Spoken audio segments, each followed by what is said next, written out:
பிள்ளைகள் வந்து தந்தைக்கு எதிராக பேசக்கூடிய காலகட்டம், தந்தையை கிரிட்டிசைஸ் பண்ணக்கூடிய காலகட்டம், அதில் தான் கவனமாக இருக்கணும். அதே மாதிரி பொழுதுபோக்கு விஷயங்கள், ஜாலியாக லைஃப்பை என்ஜாய் பண்ணணும் அப்படின்னு சொல்லி போவாங்க.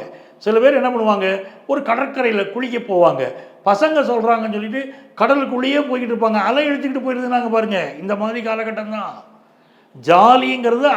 அளவை தாண்டிய பொழுதுபோக்குகள், இல்லை சட்டத்திற்கு புறம்பான பொழுதுபோக்குகள், தவறான பொழுதுபோக்குகள் எப்படி வேணால் எடுத்துக்கிடலாம், அது சிக்கலை கொடுக்குது.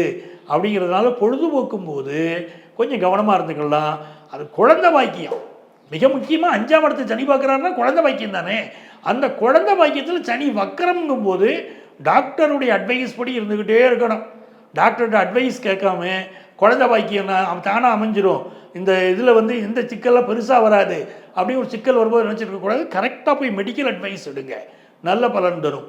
ஹையர் எஜுகேஷன் படிக்கிற ஸ்டூடெண்ட்ஸ், ஸ்கூல் எஜுகேஷன் முடிச்சுட்டு காலேஜ் எஜுகேஷன் படிக்கக்கூடிய ஸ்டூடெண்ட்ஸுக்கு கரெக்டான கோர்ஸை செலக்ட் பண்ணணும். மனசு மாறும்.